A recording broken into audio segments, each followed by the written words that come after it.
I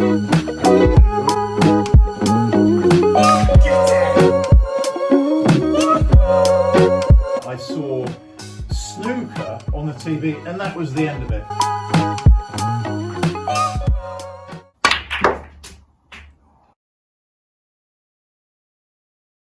Hi, so welcome back to the Snooker Shed, and today we have got something special. A very special guest has came along to visit us here at the Snooker Shed. This lad has been with me for the very beginning when I started to play snooker again. He's helped me along with the Snooker Shed table, with the Snooker Shed creation, and he was there to guide me through my first 100 century break on the lineup. Give it up for Mr. Nic Barrow. Thank you very much, Andy. Thanks for inviting me, and I'm pleased that someone referred to me as a lad.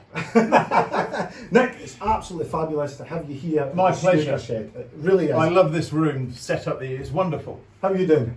Wonderful. I mean, we're on the way through the North Coast 500 Yep. road trip, and we couldn't resist begging you to come and see this room. We're so excited here at the Snooker Shed to have such a celebrity with us. It's just amazing, and we've spoke so many times on the internet, but to meet you finally is really, really good. Likewise. So, Nic, you've been an ex-professional player. Mm-hmm. You are a world-class coach. You have the largest global coaching business in the Snooker Gym. What is it that keeps you motivated?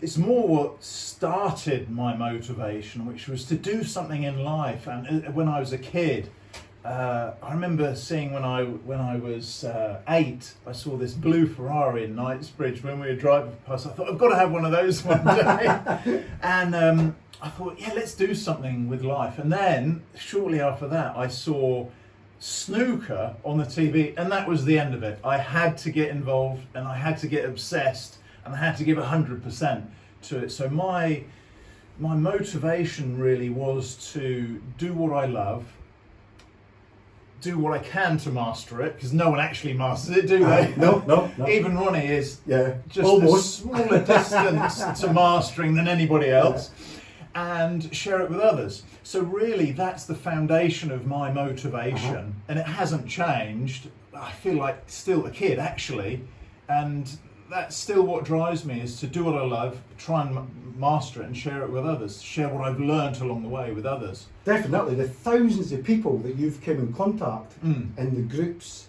in the Beat Your Highs break. Yeah. Nic Barton's been all over the world. Nic Barton's been...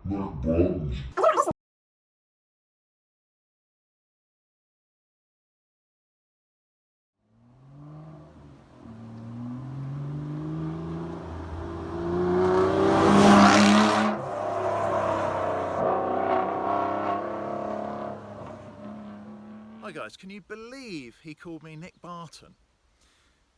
Well, I think the reason might be that before we were talking on video, we were talking about Steve actually, and saying how great his videos are, his content, and I wish I could watch more of his videos actually, because I'm a fan.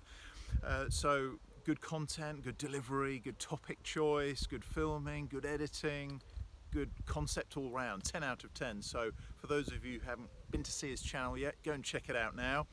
And also, Steve, if you're listening to this, make sure you get up to the Snooker Shed and get interviewed by Andy Stark. So snooker has obviously been a massive part of your life. Yes. You've done everything in the game, and I'm sure I read somewhere just recently that you were a coach in a snooker player's body. That's interesting. Yes. Yeah, I remember saying that. Yeah. Yes. It was an interview with the World Snooker. But going on to my next question, what else do you like doing?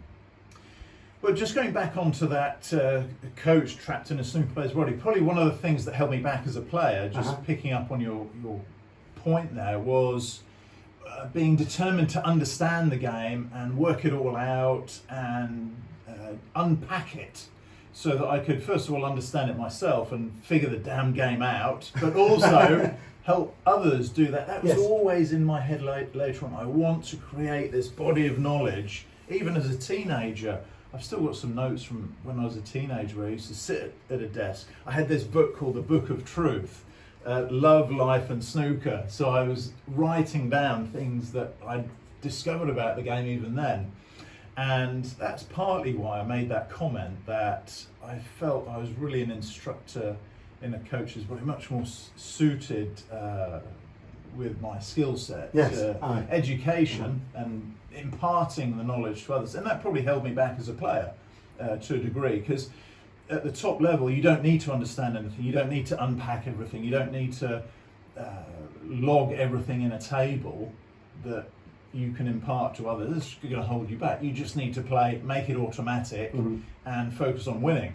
But that wasn't actually my highest motivation. I thought it was, because I wanted to be world champion, etc. But that wasn't actually my highest motivation. Highest motivation within the game was to understand the game and share it with others so that they didn't have to go through that frustration. But on a bigger scale, it's more about finding something you're passionate about in life and then sharing that with others. So that's your next question, I think, is to do with what happens next, but we'll come on to that in a minute. Yeah. So it was the things that you like to do outside snooker. Have you got any? Cars. The Aston. Is it the Aston Martin? Yeah, that's petrol has been in my veins since I was about that tall. My dad's fault. Right. He used to go and watch the drivers in the 60s, you know, driving around Silverstone, soaring the steering wheel like this round the corners, and so I picked that up from him. Formula One in the 80s was my number one excitement outside snooker, and it's probably good for my own safety that I didn't go the motor racing, and for my wallet as well, that I didn't go the motor racing route. But that is what we love. We love our cars, and actually what we discovered when we bought our first Aston was it's not actually mainly about the car, it's about the people you meet and the shared enthusiasm and the inspiring places you. So one example was to be invited to park in the quadrangle of Blenheim Palace with a police escort. That doesn't happen every day in my previous little A class. You know, so that type of event is just really gems in our year. If we can have a few of those. That's an equivalent in Nic Barrow coming to the Snooker Shed. Thank you. So, looking back at your career in snooker, what would you say, was there any pivotal moments that you reckon you could share with us? Seeing Reardon and Spencer when I was 8 or 9, that was pivotal, because that just entranced me into the game. Making a first ton. Was yours a 104 as well? My first ton in a frame. And a frame was 102. 102. So my first 104 clearance, that was pretty pivotal. My first 140, that was pivotal. That was huge for me, because that was so significant to achieve that. And then, okay, there are playing achievements over the next 8 years, since after I'd made that 140, not 180, it's not darts, is it? Where I was competing. But I think the key pivotal moment was, I remember I was in a ranking tournament and I was on a black like this, and I remember thinking, why are you doing this? So I was 28, I was only just inside the top 200 in the world, and I thought, you know, I want to be number one. I'm nowhere near, and the gap between me and the top 16 was just immense. And I just thought, why are you doing this? And I made the decision there and then, that's it. I'd committed my whole life to it until that point. So having the courage to say, well, it's not 100% anymore, then I have to stop. I can't continue unless it's 100%, because that's just, 99 is the same as 0 for me.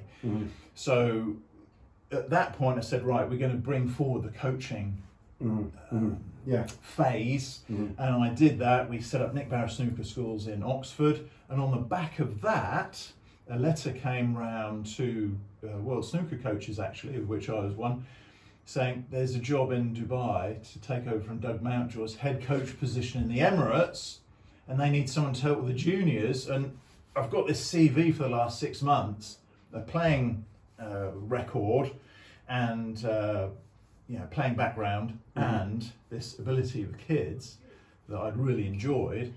And they loved it, and they offered me the job. I was 28. I was terrified. I thought, what do I do now? I'd never coached anyone who made 100. Yeah. So I didn't know what to do. I mean, I was at that time I was a stronger player than anyone in the team, but I didn't. I was so nervous. I just acted confident for 6 months. Yeah, winged it. Yeah, winged it basically. But the thing is that change from player to coach. Yeah. You know, it was good for the Emirates to have you, but look at what you've done across the globe. We're not just talking here in Scotland or down in England. We're talking. The group has, you know, participants from all over the world. So that moment where you decided to be a coach has been a massive advantage to so much more people. Yeah, I didn't actually think of it like that. And it's one of those synchronistic moments in life where you feel the time is right and you can't, there's no logic, it's a feeling, and you just have to go for it and do it. And we don't always take that decision. We sometimes play safe, don't we? Yes. And keep the status quo and it's safe and secure, safe and sound. But there have been a few instances like that in life. My wife, for example, where you just say, right, let's do this, get the ring out, and will you marry me? Yeah, and she said yes. Yeah, surprising. Yeah, I must have been doing something right. Anyway, and one of the best things in my life, and the same thing with the coaching. That's just been a blessing. I didn't actually see until now from the other people's point of view who benefited. Yeah. But you've shared, and how many 100 breaks, how many achievements you would have shared with other people that you know, if you'd carried on as a snooker player, you would have missed that. The glory of my own personal 100 break, when we had that interview, you shared with that. You enjoyed that with me. Yeah. If you're doing that across the planet, you know, your snooker boots are well filled with satisfaction at how well things are going. That's a good way of putting it.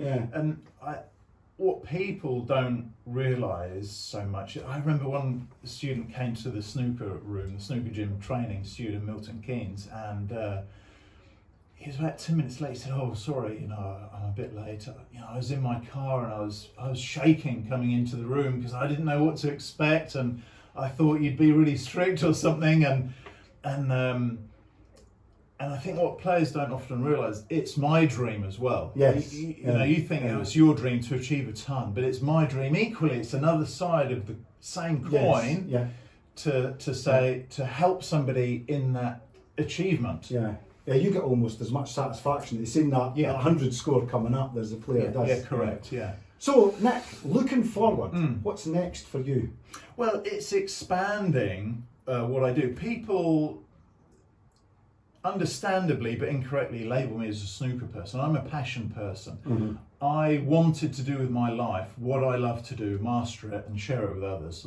It could have been crochet or golf or bricklaying or building or whatever it is. Yes. It happened to be one of the most frustrating games in the world. So I've had plenty of work. It's kept me in business, this frustration that we have from our addiction to these stupid little balls going into pockets. Definitely.